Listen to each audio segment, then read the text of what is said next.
El mensaje presentado esta noche lleva por título Dios revela el futuro. Y vamos a estar hablando acerca de la profecía.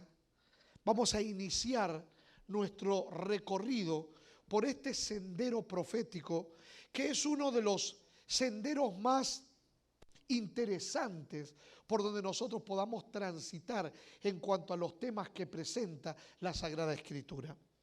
Yo les decía hace un rato, cuando empezábamos a dialogar juntos, que muchas veces la gente, cuando piensa en el libro de Apocalipsis, siente miedo, porque han de alguna forma particular unido esta palabra Apocalipsis a cosas negativas. Probablemente porque mirando por encima vieron algunos de los símbolos y figuras que aparecen en el libro de Apocalipsis y le dieron su propia interpretación, y al darle su propia interpretación la asociaron con cosas negativas. Y por esa razón,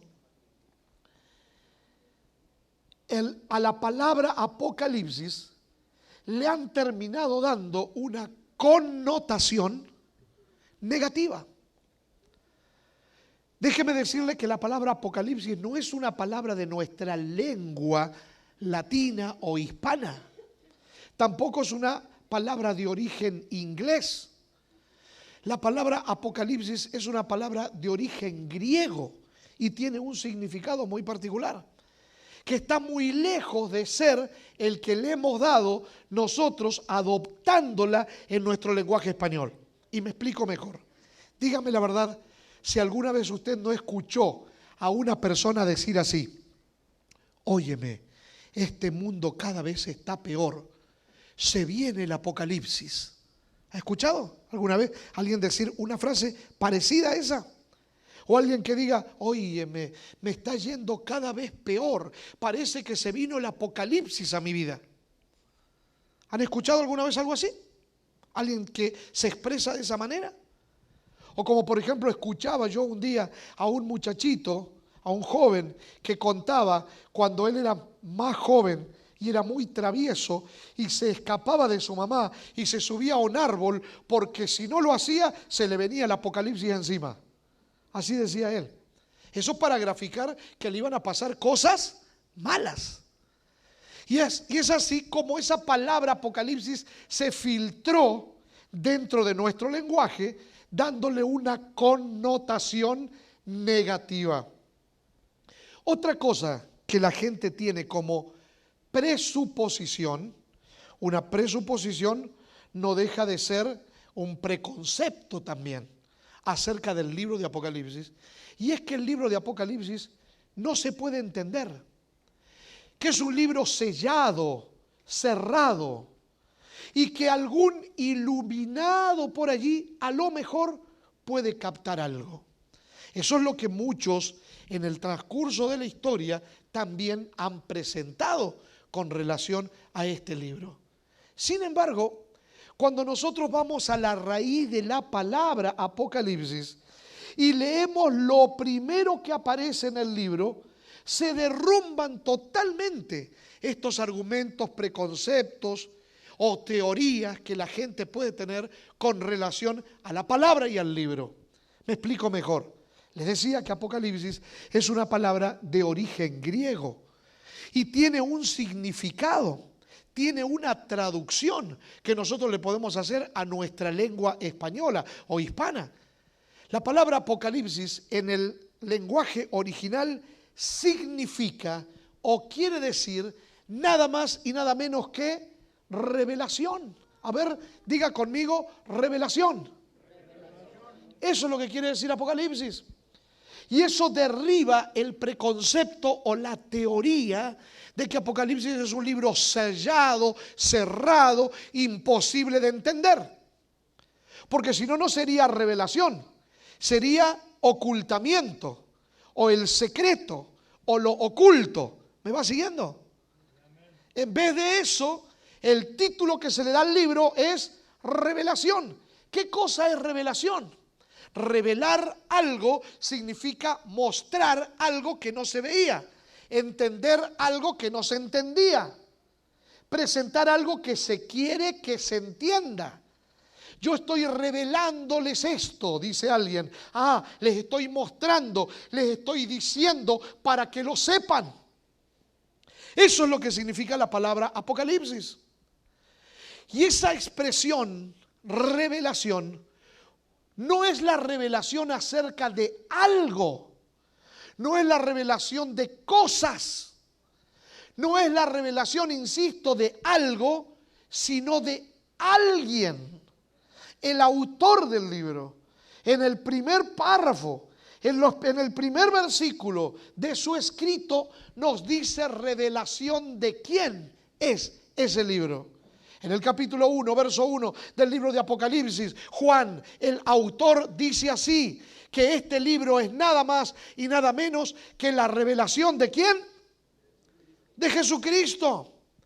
La revelación de Jesucristo. Ahora yo le hago una pregunta a usted. Séame honesto, honesta, dígame la verdad, póngase la mano en el corazón y no necesariamente se tiene que tocar el pecho. Me refiero al hecho de que hable con sinceridad. Cuando usted piensa en Jesucristo, ¿a usted le da miedo? ¿Te da miedo cuando piensas en Jesús? No, ¿verdad?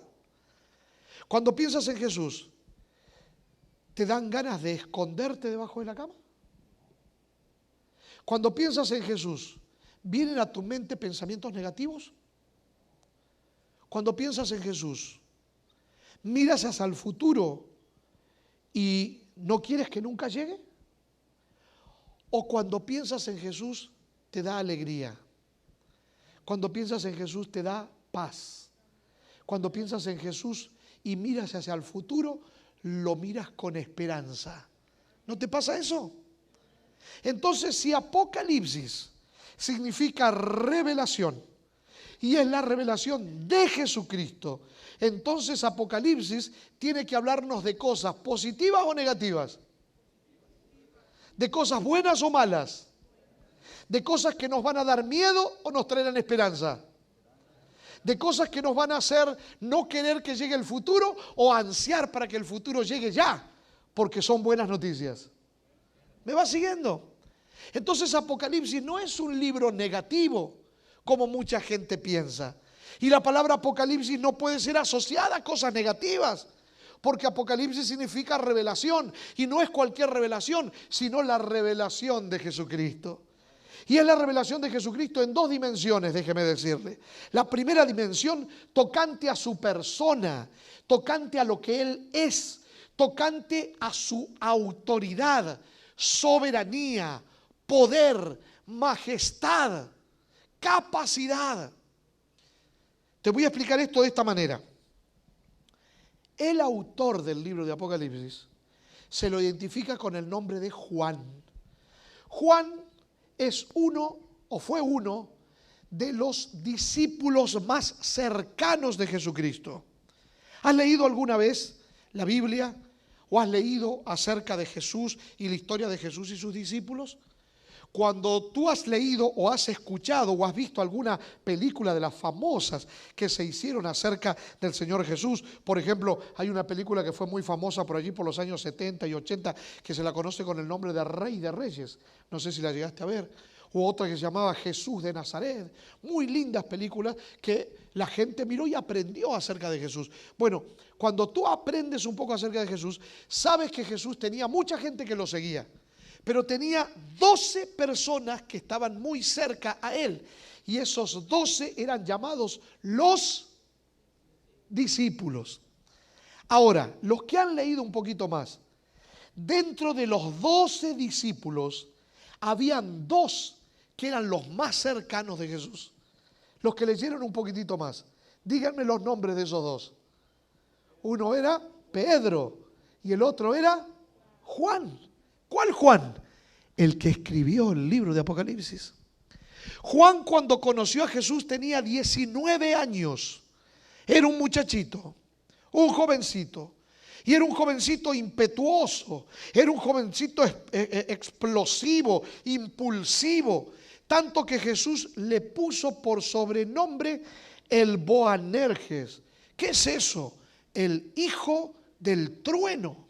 Imagínate cómo era este muchacho, cuál era su temperamento, cómo él manifestaba por momentos de explosión los sentimientos que tenía. Era el hijo del trueno. Sin embargo, caminó con Jesús. Ese caminar con Jesús significa estuvo con Jesús, se relacionó con Él, convivía con Jesús durante 3 años y medio. Y al cabo de esos 3 años y medio de estar caminando con Jesús, Juan ya no es el Boanerges, el hijo del trueno. Se lo empieza a conocer como el discípulo amado. El discípulo que era amado por como él amaba. Era el discípulo del amor. Y él un día escribió 3 cartas a la iglesia cristiana de su época, de todas las iglesias, todos los cristianos de su época, primer siglo de la era cristiana. Y el hombre de lo que más habla es del amor, al punto que llega un momento en su presentación y él dice: el que no ama es porque no ha conocido a Dios, porque Dios es amor. Y él empieza a hablar, el muchacho que una vez quiso hacer descender fuego a una ciudad porque no les prestaban atención, ahora solo habla del amor. ¿Cómo vivió esa experiencia Juan? Bueno, fue transformado por la presencia de Jesús en su vida. Juan no solamente escribe el libro de Apocalipsis y las 3 cartas universales. Juan también escribe un libro acerca de la vida pública de Jesús. Y ese libro se lo conoce con el nombre del Evangelio. El Evangelio según San Juan. Bueno, Juan allí cuenta cosas extraordinarias que Jesús hizo. Cuenta a Jesús caminando por las aguas, cuenta a Jesús multiplicando los alimentos, cuenta a Jesús sanando enfermos, levantando paralíticos, resucitando muertos, porque Juan es el que cuenta la resurrección de Lázaro, el milagro más tremendo que hizo Jesús físicamente hablando. Y Juan está convencido que Jesús es un ser extraordinario, tan extraordinario que para Juan Jesús es el Kurios Theos de la tierra. ¿Qué es eso, pastor? La palabra Kurios en el griego significa Señor y la palabra Theos significa Dios. Diga conmigo Kurios. Y ahora diga Theos. Theos, con T. Theos. Usted ha escuchado que hay personas que dicen: yo soy ateo. ¿Sabe lo que significa eso? Esa es una expresión griega. A en el griego es un prefijo negativo. Dígame un prefijo negativo. No. Eso es un prefijo negativo. No. A en el griego significa no. Theos significa Dios. Ateos, ¿qué significa? No Dios. Esa es la forma de expresar que no cree en Dios. ¿Me va siguiendo? Kurios, Señor. Theos, Dios. Para Juan, Jesús es el Kurios Theos, el Señor y Dios de la tierra. Pero resulta que en sus días un emperador decidió adoptar ese título. Y el emperador se autoproclamó el Kurios Theos. Juan dijo: yo no puedo aceptar eso, porque yo viví al lado del verdadero Kurios Theos. Yo lo vi hacer las cosas que hizo. Yo lo vi calmar la tempestad. Lo vi caminar sobre las aguas. Lo vi levantar a los enfermos, despertarle la lengua a los mudos, el oído a los sordos. Lo vi resucitar a 3 personas. Y a la peor de todas, una que llevaba 4 días en la tumba, llamado Lázaro, a ese también lo levantó. Yo lo vi, dice Juan. Por lo tanto, yo no puedo aceptar que el emperador sea el Curios Theos. Y el emperador dijo, está bien, tú no aceptas eso, entonces no mereces vivir. Y metieron a Juan en un caldero de aceite hirviendo. Lo querían freír. El emperador lo miró y le dijo, ¿no vas a aceptar que yo soy Curios Theos? No, no voy a aceptar, dijo Juan. Y el emperador le dijo, está frito, Juan. Y lo metió en el caldero de aceite hirviendo. Pero Juan se bañó como quien se baña en agua tibia. No le hizo nada. Y el emperador dijo, ¿qué podemos hacer con este viejito? Ya era un hombre grande, Juan. Era un anciano cuando esto pasó. Ya Jesús había muerto, había resucitado, ya se había ido al cielo. Juan estaba esperando que Jesús regresara como lo había prometido. Y pasa lo del emperador, y el emperador no sabe qué hacer con él, y deciden llevarlo a una isla llamada Patmos. Esta isla de Patmos era una cárcel, como la isla de Alcatraz. ¿Alguno de ustedes alguna vez estuvo en San Francisco, California? Si alguna vez estuvo, quizás vio en los famosos pier, en los muelles, allí enfrente, una isla que se ve. Es más, hay telescopio que tú pones una moneda y puedes mirar bien de cerca. Esa isla es la cárcel famosa de Alcatraz. Bueno, una cárcel parecida a esa había en Patmos. Pero la diferencia que hicieron con Juan es que sacaron a toda la gente de la isla para que Juan se quedara solo allí, como viejito, y se muriera de angustia estando solo. Porque si hay algo que a las personas de edad les gusta es tener compañía, con quien charlar, con quien sentirse vivos todavía. No vio el emperador peor castigo para un hombre que no lo puede matar que llevarlo a una isla para que como anciano muera de angustia. Pero estando en esa isla, un día sábado, Juan recibe la revelación de Jesucristo. Lo que después se escribe o describe en el libro de Apocalipsis. Y es interesante que cuando Juan presenta a Jesús en este libro de Apocalipsis, presenta cosas de Jesús que no están presentadas en ninguno de los evangelios. Pero al ser Jesús el personaje central de todo el libro, muchos escritores actuales han visto en este libro de Apocalipsis un quinto evangelio. ¿Por qué razón? Y sí, porque tenemos los otros 4 que son el Evangelio según San Mateo, según San Marcos, según San Lucas y según San Juan. Sin embargo, como Apocalipsis es un libro donde presenta a Jesús como el personaje central de este libro, entonces cobra una magnitud especial como para ver en este libro dimensiones acerca de Jesús que no se ven en los evangelios. Por eso este libro es como el quinto evangelio. Si usted quiere conocer en mayor profundidad a Jesús, si usted quiere conocer mejor acerca de la soberanía, autoridad, majestad, poder que tiene Dios en Cristo o que tiene Jesús, necesita leer, estudiar el libro de Apocalipsis. Porque Apocalipsis es el libro que nos revela a Jesucristo. Es la revelación de Jesús en 2 dimensiones. La primera, tocante a su grandeza, poder, majestad, autoridad en cuanto a su persona. Y la segunda, tiene que ver con el mensaje de Jesús. Ya que esa palabra Apocalipsis, que significa revelación, esa revelación puede ser entendida bajo el acto de descorrer un velo.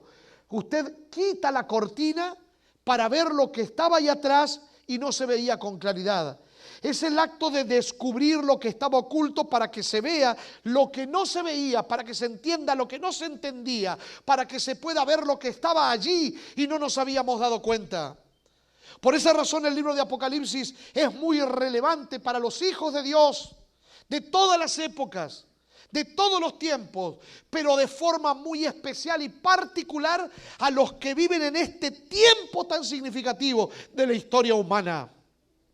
Porque estamos viviendo en los días últimos de la historia humana. Pastor, ¿y usted en qué se basa para decir eso? Esta noche lo vamos a comprobar. Que estamos viviendo en los últimos días de la historia de este mundo. Y la profecía así nos lo revelará. Apocalipsis no es un libro sellado, ya que pretende ser la revelación. Y no es la revelación de algo, sino la revelación de alguien. La revelación de Jesucristo en dos dimensiones. La primera tocante a su persona, poder, majestad, autoridad. Y la segunda tocante a su mensaje. Un mensaje especial dado a sus hijos de todas las épocas, pero de forma particular para los que viven al fin del tiempo. ¿Sabe por qué? Porque la hora ha llegado, la hora se acerca, el tiempo viene y Él habrá de regresar a esta tierra por segunda vez. Pastor, pero entonces Jesús nos entrega un mensaje especial. ¿Por qué Él tiene la autoridad para entregarnos ese mensaje especial? De acuerdo a Apocalipsis capítulo 5, versículos 1 al 5, Él, para poder darnos ese mensaje especial a nosotros, primero tuvo que rescatar la tierra, tuvo que recuperar la tierra, y entonces, por tener ahora la soberanía sobre la tierra, tiene autoridad para hacer con ella lo que quiera. Entonces, ¿es el libro de Apocalipsis un libro sellado? No. Pastor, pero yo había escuchado que en la Biblia había un libro que estaba sellado. Sí, es cierto. Había en la Biblia un libro sellado. Y ese libro sellado es el libro hermano de Apocalipsis. De tal manera que para que Apocalipsis se pueda entender totalmente, era menester que ese libro se desellara. Ese libro es el libro profético por excelencia del Antiguo Testamento. Libro hermano de Apocalipsis, que cuando se juntan los dos nos presentan el mensaje completo de parte de Dios para sus hijos hoy. Y usted me dirá, pastor, ¿y de qué libro está hablando usted? Estoy hablando del libro del profeta Daniel. El mismo profeta Daniel dice al final de su libro, en el versículo 4 del capítulo 12, que el mismo ángel que le había entregado toda la revelación le dijo a él que sellara las palabras de ese libro hasta un tiempo determinado en la historia humana. Mire cómo lo declara el mismo profeta. Él dice así: pero tú, Daniel, cierra las palabras y ¿qué más? Y sella el libro. ¿Hasta cuándo? Hasta el tiempo del fin. Y cuando yo digo del fin, no estoy hablando de ningún pez. Estoy hablando de un tiempo señalado en la historia humana. Y ese tiempo es el tiempo final. El libro de Daniel sí era el libro que estaba sellado hasta el tiempo del fin. Pero resulta que el libro de Daniel es el que establece la base para entender completamente el libro de Apocalipsis. Y yo le aseguro hoy que ya el libro de Daniel no está sellado. ¿En qué se basa, pastor, para decir eso? Miremos juntos. ¿Qué les parece? Y nos adentramos en el estudio de la profecía y empezamos a mirar juntos los primeros segmentos proféticos para establecer la base a lo que será el estudio más profundo del libro de Apocalipsis. ¿Me quiere acompañar? Entonces le doy la bienvenida al fascinante mundo de la profecía. Y me escuchó bien. Cuando estoy diciendo allí, usted notará que estamos haciendo énfasis en la realidad del fascinante mundo, no de las profecías, sino ¿de qué? De la profecía en singular. ¿Sabe por qué? Porque en cuanto al conflicto entre las fuerzas del bien y las fuerzas del mal, no hay muchas profecías. Hay solo una, nada más que una, que fue dada por partes, por pedazos, por segmentos, como piezas de un rompecabezas que necesitan ponerse en su perspectiva correcta para que al colocarlas en su lugar donde corresponden podamos tener el cuadro general y completo del mensaje que Dios quiere transmitirnos. Y eso lo vamos a ir descubriendo durante todo este seminario, que hay una sola profecía dada por pedazos, y nosotros esta noche vamos a mirar el primer segmento, la primera parte, el primer pedazo, la primera pieza del rompecabezas, y nos vamos a basar en el capítulo 2 del libro de Daniel, donde aparece este primer segmento profético. Y usted dirá, pero pastor, si vamos a empezar por el libro de Daniel, ¿por qué no empezamos por el capítulo 1 y empezamos por el capítulo 2? ¿Sabe por qué? Porque el libro de Daniel no es solo profético. El libro de Daniel tiene la mitad de capítulos proféticos y la otra mitad de capítulos históricos. Por ejemplo, el capítulo 1, el capítulo 3, 4, 5 y 6 son todos capítulos históricos. Y esos capítulos históricos no necesitan interpretación profética. Sin embargo, los otros capítulos, desde el 7 hasta el 12 y el capítulo 2, son los capítulos proféticos de Daniel. Por eso el primer segmento, la primera parte, la primera pieza, el primer pedazo de la profecía es en este capítulo 2. En los versículos números 25 al 45, Daniel nos cuenta qué fue lo que pasó, cuál fue la visión que se recibió, cómo él la interpretó y qué aplicación tiene. Resulta que en esos días un rey había logrado conquistar el mundo entero. El nombre de ese rey era Nabucodonosor. A ver, repita conmigo, Nabucodonosor. Nabucodonosor. Lindo nombre, nombre bíblico. Digo, si alguna dama está pensando en tener un hijo pronto y estaba buscando un nombre para su hijo, mire, ahí le regalo uno. Nabucodonosor, ¿se lo imagina? Cuando lo tenga que llevar a la escuela y después lo va a buscar y lo llame, ¡hey, Nabu, ven! Imagínese. Bueno, este hombre, Nabucodonosor, había conquistado el mundo entero de aquel entonces. Y en su conquista, a él le gustaba mucho tomar jóvenes inteligentes de uno de los pueblos conquistados y hacerlos parte de su grupo de sabios e inteligentes de su reino.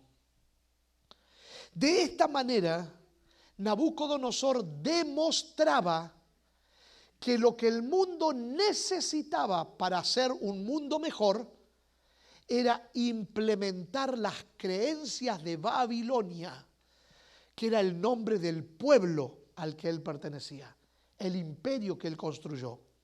Él construyó un imperio a partir del pueblo asirio, y ese imperio fue la Gran Babilonia, la ciudad principal donde él tenía su palacio y donde la gente vivía en un marco extraordinario. Había un río llamado Éufrates que atravesaba toda la ciudad y la ciudad estaba llena de colorido y de verdor, y había tanta prosperidad en ese pueblo de Babilonia que las construcciones, muchas de ellas, tenían terminaciones en oros y piedras preciosas. Tenían jardines colgantes que se convirtieron en el transcurso de la historia humana en una de las 7 maravillas de este mundo. Ese rey Nabucodonosor conquistó el mundo porque estaba convencido que lo que el mundo necesitaba era seguir las creencias de Babilonia para hacer un mundo mejor. Él creyó que Babilonia era la salvadora del mundo y por eso conquistó el mundo. Y cuando llegó a Jerusalén, tomó de Jerusalén un grupo de muchachos, de los deportados de Judá, de la tierra, del territorio de Judá. De esos eligió a 4. Estos muchachos se los conocía con el nombre de, ¿quién lo sabe? No, ustedes los llaman con los nombres que les pusieron en Babilonia, con los sobrenombres. A nadie le gusta que los llamen por los sobrenombres. Los nombres de ellos eran Ananías, Azarías, Misael y Daniel. Esos eran sus nombres. Después le pusieron Sadrad, Mesad, Abednego, Belsasar. Pero eso se los pusieron allá. Pero los nombres de ellos eran diferentes. Bueno, ahí estaba Daniel y sus 3 amigos, Ananías, Azarías y Misael. Ellos cuatro, cuando iban camino a Babilonia, estudiando el libro del profeta Habacuc, resolvieron pertenecer al pequeño grupo de los que serían fieles a Dios como la brújula al polo, pase lo que pase. Y decidieron ser fieles a Dios aunque eso le costara la vida. Cuando llegaron a Babilonia, quisieron hacerlos participar de la comida que comían las personas de Babilonia, que era comida sacrificada a los ídolos, y este era un acto de adoración comer esa comida. Entonces ellos decidieron no hacerlo y le pidieron al general de la guardia del rey, que se lo conocía con el nombre de Arioc, que les permitiera comer otra cosa durante 10 días. Y si al cabo de los 10 días ellos aparecían débiles, sin fuerza o con un aspecto negativo, entonces aceptarían comer esa comida. El hombre, por alguna razón, Daniel halló gracia delante de él y se lo permitió. Al cabo de 10 días, Daniel y sus amigos estaban más fuertes, eran más rápidos, más inteligentes, más capaces que todos los otros jóvenes que sí comían de esa comida sacrificada a los ídolos, de las cuales muchas de ellas eran comidas inmundas, de acuerdo a lo que la Biblia presenta en un libro llamado Levítico, en el capítulo 11. Y cuando este hombre vio que los muchachos estos habían hecho lo correcto, entonces Daniel ganó confianza con él. Pues resulta que un día el rey Nabucodonosor, a la noche, se está por ir a dormir, se pasea en la terraza de su casa, en el balcón, se pone a mirar toda la grandeza de Babilonia y se pregunta, ¿será que el mundo entenderá que lo que necesita es seguir las creencias de Babilonia? ¿Podremos extender este imperio a todos lados de manera que todo el mundo sea salvado por Babilonia? Eso va a llevar mucho tiempo, pensó el rey. Y también se puso a pensar, ¿cuánto tiempo durará Babilonia? Porque la historia le mostraba a él que los gobiernos que habían tenido mucho poder en el pasado, fenicios, egipcios, en algún momento perdieron su poder. Así que él se acostó a dormir con la pregunta en su mente de cuánto tiempo duraría Babilonia y si lograría él hacer que el mundo entero se rindiese totalmente a los pies de Babilonia, aceptando sus creencias. Y cuando se durmió, tuvo un sueño. Y ese sueño fue tremendo. Fue tan tremendo que él se despertó azorado, preocupado, angustiado por el sueño que tuvo. Miren cómo Daniel lo describe, hablando acerca del extraño hombre de barro y metal en el sueño de un rey de la antigüedad. Así dice Daniel: en el segundo año del reinado de Nabucodonosor, tuvo Nabucodonosor sueños y se perturbó su espíritu y se le fue el sueño. Hizo llamar el rey a los magos, astrólogos, encantadores y caldeos para que le explicaran sus sueños. Vinieron pues y se presentaron ante el rey, y el rey les dijo: he tenido un sueño y mi espíritu se ha turbado por saber el sueño. Sí, él llamó a los principales sabios de su consejo. Estos eran magos, astrólogos, encantadores, porque esa era la idea que ellos tenían de la gente sabia. Ellos eran supuestamente los más inteligentes del reino. Y el rey los mandó a llamar para que le ayudaran, para sacarse ese pesar que llevaba dentro, porque él sabía que ese sueño que había tenido era más que un sueño. De alguna forma era la revelación de Dios. Él lo intuía. Pero resulta que cuando llegaron los magos, astrólogos, encantadores enfrente del rey, y el rey le dijo cómo él se había acostado y cómo se quedó dormido y cómo se despertó, y que necesitaba que ellos le interpretaran el sueño.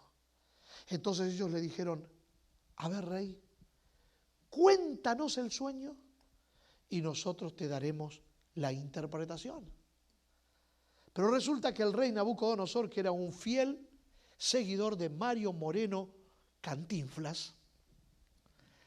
¿Por qué dice usted eso, pastor? Porque miró a los encantadores, astrólogos y magos y les dijo: he aquí el detalle, es que el sueño se me olvidó. Y ellos lo miraron y dijeron: pero es que no hubo nunca un hombre en la historia del mundo que haga o traiga un enigma como este. Tú no solamente nos estás pidiendo que nosotros te interpretemos el sueño, Tú nos estás pidiendo primero que te lo recordemos. ¿Cómo podemos hacer? Y el rey se enfureció tanto que dijo, ¿para qué me sirven ustedes? Si son supuestamente los más sabios de todo el reino y ustedes no pueden, nadie va a poder. Entonces, ¿para qué los tengo a mi lado? Son los más inteligentes del reino, o por lo menos les pago como si lo fueran. Y como ellos no pudieron darle respuesta al rey, en su ira el rey elaboró un edicto para matar a toda esta gente. Lo más terrible de esto era que dentro de ese grupo de sabios consejeros del rey se encontraban los aprendices. Y dentro de ellos estaban Daniel, Ananías, Azarías y Misael. Y cuando el capitán de la guardia del rey sale con el edicto para ejecutar a todos los sabios y astrólogos, se encontró con Daniel. Y este muchacho que le había ganado el corazón, que había hallado gracia delante del rey, delante del capitán, le pregunta al capitán qué es lo que le pasa porque lo ve con el rostro demudado. Y este hombre le dice, mira, es que el rey mandó a sacar este edicto y acá va a correr sangre y va a ser tremendo lo que va a pasar. Y cuando Daniel se entera que no era tonto, se da cuenta que él es parte de los que van a ejecutar. Así que le dice a este hombre, oye, ¿te acuerdas cuando te pedí los 10 días aquellos para comer y que al final te cumplí y no fue bien? Sí, ahora te voy a pedir que retengas este edicto un poquitito nada más. Yo me voy a juntar con mis amigos y vamos a buscar el rostro de nuestro Dios. Y el Dios a quien nosotros le servimos, yo te aseguro, nos va a dar respuesta al enigma del rey. Y este hombre otra vez le dio la oportunidad a Daniel. Parece que Daniel halló gracia delante del corazón de este hombre. Y este hombre retuvo todo lo que pudo el edicto. Y entonces Daniel se entrevistó con sus amigos. Y con sus amigos se fue a orar, a pedirle a Dios que les revelara cuál era el sueño que el rey había tenido. Al cabo de un rato, Daniel se acerca a este hombre, al capitán de la guardia del rey, y le dice, ya estoy listo para ir a la presencia del rey. Creo creo tener respuesta para el rey. Y cuando llega a la presencia del rey, el rey que está todavía enojado, con ira, porque nadie le puede resolver el problema, le presentan un muchachito que aparenta tener solución. Y entonces el rey le dice a este muchacho llamado Daniel, tú tienes la capacidad para resolverme el problema que los magos, astrólogos, encantadores y los más sabios de mi reino no han podido. Entonces Daniel, que al estar ante la presencia del rey Nabucodonosor, como era un gran estudioso de las escrituras del Antiguo Testamento, recordó que una vez un joven como él había estado en una situación parecida a la de él. Decidió tomar las palabras de aquel muchacho llamado José y le dice al rey, no mi rey, yo no tengo la capacidad para resolverle el problema al rey. Y cuando el rey está a punto de sacar la espada para cortarle la cabeza al joven insolente que se atreve a venir a su presencia sin traer respuesta, antes de que eso suceda, Daniel dice todas las palabras de José, no solo esa parte. Yo no tengo la capacidad, pero, dice Daniel, hay un Dios en los cielos, el cual revela los misterios. Él ha hecho saber al rey lo que ha de acontecer, ¿cuándo? Postreros. ¿Qué tendrá que ver eso, pastor, con los postres? ¿Qué cree usted? ¿Cuándo se come el postre usted? ¿Al principio o al final? Tiene que ver con eso. Porque está hablando de los días finales. Postreros significa último. Último. Lo que ha de acontecer en los últimos días.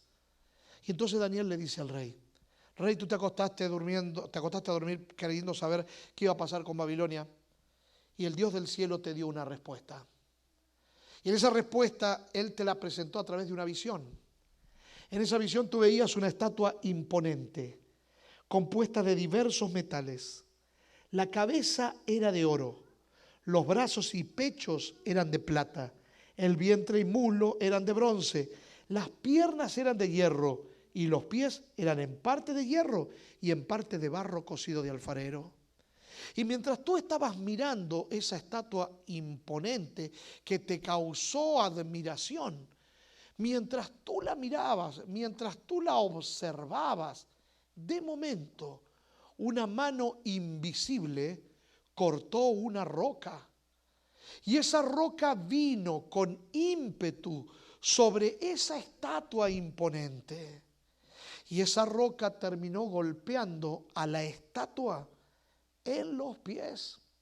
Y cuando golpeaba a la estatua en los pies, en ese golpe desmenuzaba el barro, el hierro, el bronce, la plata y el oro. Y esa piedra se convirtió en una gran montaña que nunca dejó de existir. Y eso te causó el impacto. No tanto la estatua y sus metales, sino la piedra que golpeó la estatua. Y el rey cae desplomado en el sillón del rey, mirando al joven que le está recordando el sueño, causando en él el mismo impacto que tuvo cuando lo soñó. Y ahora Daniel, sin que el rey le diga nada, empieza a darle explicación.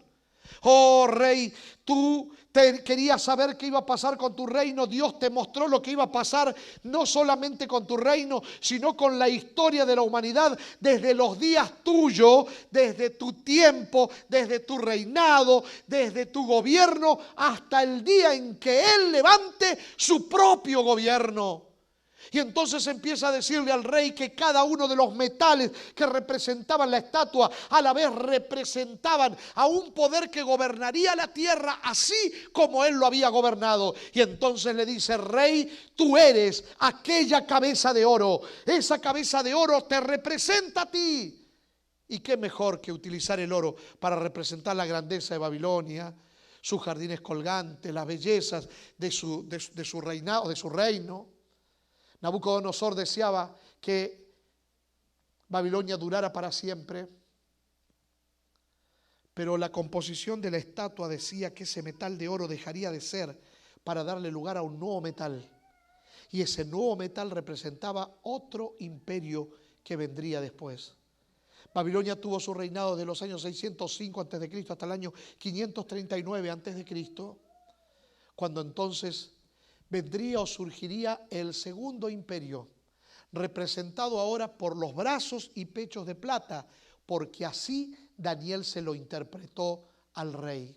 Y después de ti se levantará otro reino inferior al tuyo. Así como la plata es inferior al oro, este reino será inferior al tuyo. Sin embargo, ese poder que gobernaría el territorio que le pertenecía a Babilonia sería la alianza de dos pueblos. Por eso estaban representados por los dos pechos, los dos brazos en esa alianza, el imperio de los medos y los persas. Una noche, cuando el nieto del rey estaba burlándose del Dios de Israel y de los otros pueblos, de manera milagrosa, en la pared donde se escribía la historia de la grandeza de Babilonia y las grandes conquistas de Nabucodonosor, sobre esa misma pared apareció una escritura hecha por un dedo invisible que decía: Mene, contó Dios tu reino y le ha puesto fin. Tekel, pesado ha sido en balanza y fuiste hallado falso. Tu reino ha sido roto y dado a los medos y a los persas. Y esa noche, de una forma milagrosa, aunque algunos dicen que no, que fue provocado, pero más allá de que si fue provocado o no, la realidad es que desviaron el cauce del río Éufrates, que protegía a la muralla, a los muros de aquella ciudad tan especial como era Babilonia, y por allí pudieron filtrarse, pudieron colarse los soldados del gran Ciro, el nuevo conquistador. Un Ciro que había sido mencionado 150 años antes por el profeta Isaías de parte de Dios, y que sería usado por Dios para hacer su voluntad. Y así finalmente Babilonia era conquistada y la ciudad reducida a cenizas, y nunca más Babilonia se volvió a levantar como ciudad. El imperio de los medos y los persas pasaban ahora a tener la supremacía que duró hasta el año 331 antes de Cristo, cuando entonces surgiría el tercer imperio. Daniel lo decía así: y luego un tercer reino de bronce, el cual dominará sobre toda la tierra. Y la historia corrobora que los medos y los persas terminaron siendo conquistados por un poder que llegó a convertirse en el supremo de la tierra en aquel entonces, bajo el mando de un joven llamado Alejandro, a quien la historia lo considera el más grande de todos los estrategas militares. Por eso se lo llama Alejandro el Grande, Alejandro Magno. Guiaba al ejército de Grecia para poder conquistar, y a los 33 años lo conquistó todo. Los historiadores dicen acerca de Alejandro: estoy convencido que no hubo nación, ciudad ni pueblo donde su nombre no haya llegado. Me parece que hubo alguna mano divina presidiendo tanto en su nacimiento como en sus acciones. Y así este joven a los 33 años conquistaba el mundo entero y se extendía más allá. Lo que alguna vez le perteneció a Babilonia, luego a los medos y a los persas, ahora era de Grecia. Pero Grecia no duraría para siempre, porque así como en la composición de los metales de la estatua, un día el bronce dejaría de ser para dar inicio al cuarto imperio.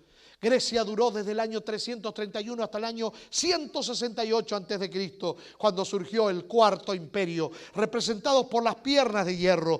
Dijo Daniel al rey: y el cuarto reino será fuerte como el hierro, y como el hierro rompe y desmenuza todas las cosas, así hará.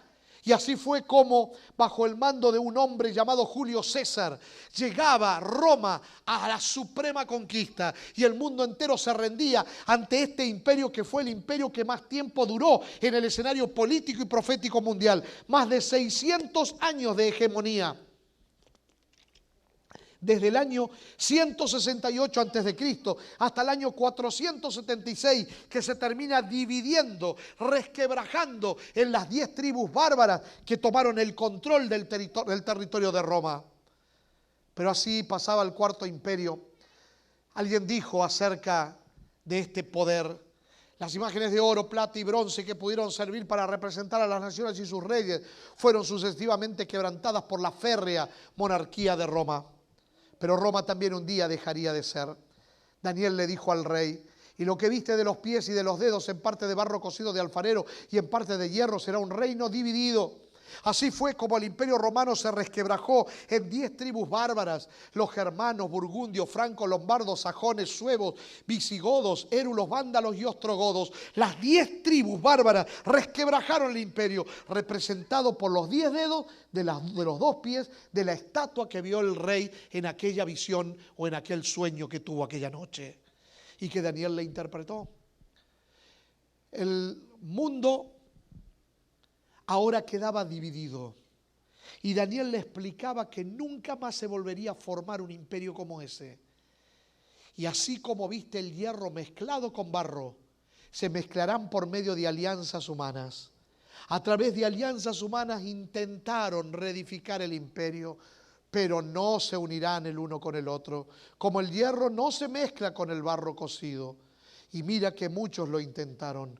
Carlos V fue el primero. Otros vinieron después, como Napoleón Bonaparte. Lo siguió Adolf Hitler, queriendo controlar el mundo y formar otra vez el imperio que alguna vez le perteneció a Roma.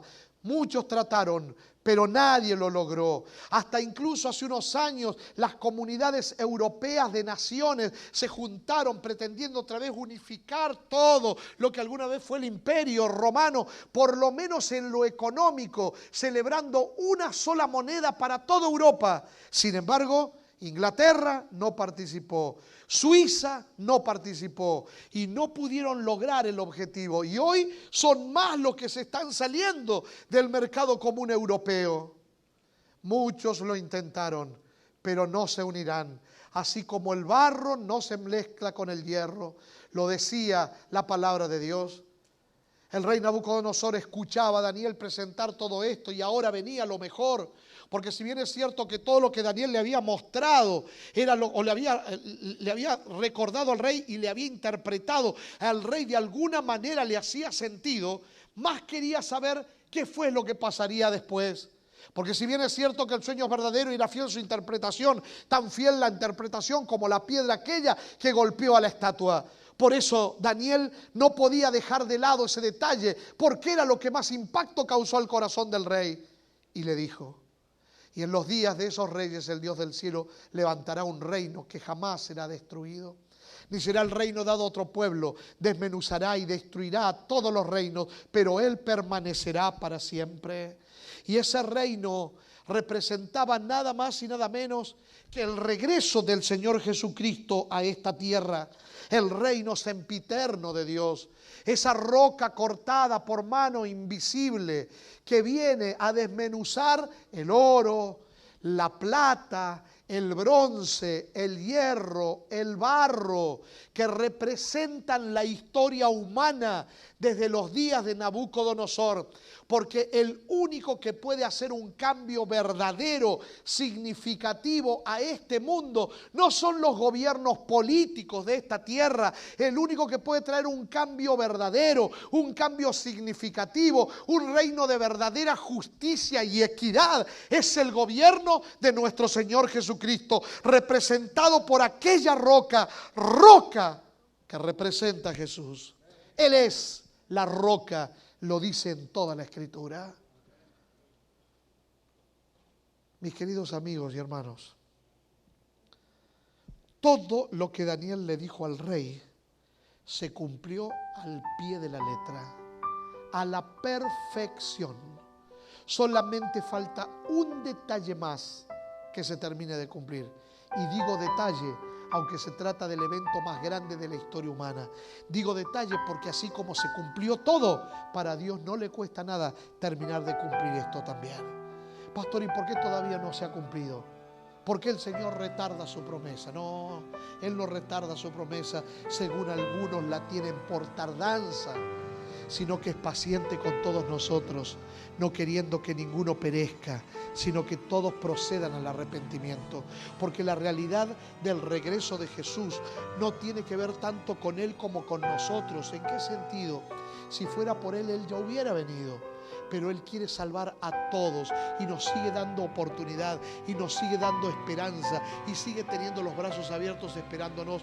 Y si Él no ha venido es porque Él quiere que primero tú te entregues a Él, porque el asunto con la venida de Cristo no se trata tanto de cuándo Él venga, sino de si estás o no preparado o preparada para encontrarte con Él. Mi pregunta para ti esta noche sería: ¿tú te gustaría estar listo, lista, preparado, preparada para cuando este evento suceda y el Señor Jesucristo regrese, tú puedas ser de aquellos que mirando hacia el cielo digan: he aquí, este es mi Dios, yo le he esperado y Él me salvará? ¿Tú quisieras ser de aquellos? Porque esto pronto se cumplirá. Pronto, mi querido amigo, esta visión que tuvo el rey alcanzará su cumplimiento total. Ahora bien, ¿tú te diste cuenta que acabamos de estudiar el capítulo 2 del libro de Daniel? Un libro que estaba sellado ¿hasta cuándo? ¿Te acuerdas? Hasta el tiempo del fin. Pero tú y yo lo estudiamos recién. ¿Lo entendiste? ¿Viste que ya no está sellado? ¿Ves que ahora está fácil de entender? ¿Qué significa eso? Que si va a estar sellado hasta el tiempo del fin y ya nosotros lo pudimos entender, significa que no está sellado. Y si no está sellado, significa entonces que estamos viviendo en el tiempo del fin. Estamos en los días donde la historia está llegando a su final. Y el Dios del cielo quiere escribir una nueva historia.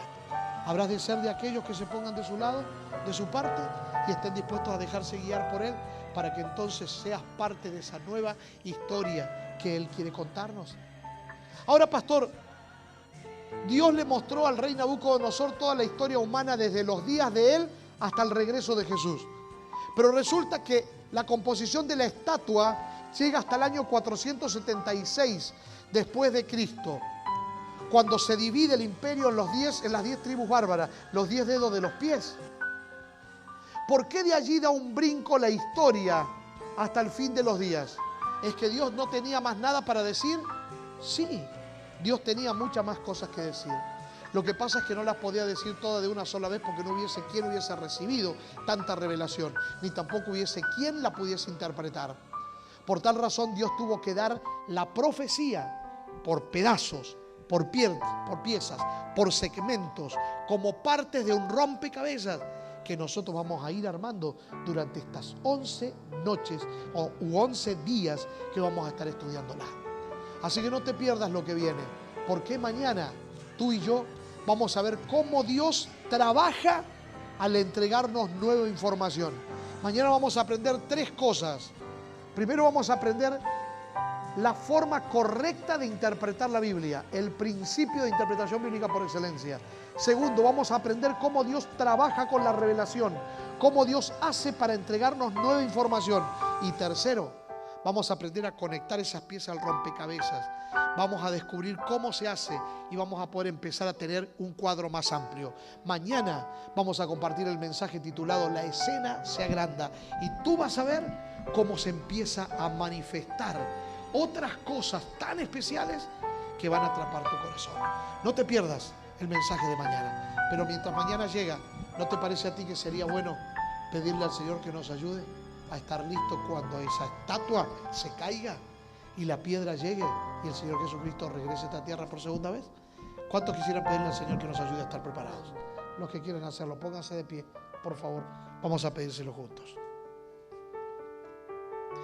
Señor, te damos gracias esta noche porque más allá de los inconvenientes y las situaciones adversas, tú nos permitiste iniciar nuestro recorrido por este sendero profético.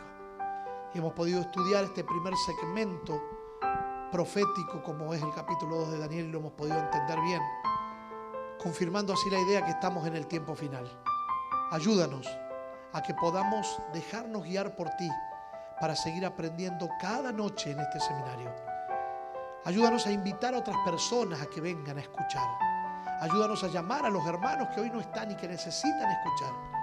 Porque este mensaje trae revivamiento también a la iglesia, además de que ayuda a los corazones a tomar decisiones en favor de Jesucristo. Ayúdanos.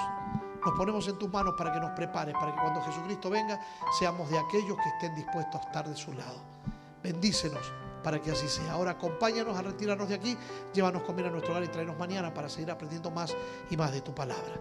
Te agradecemos todo en el nombre del Señor Jesús. Amén.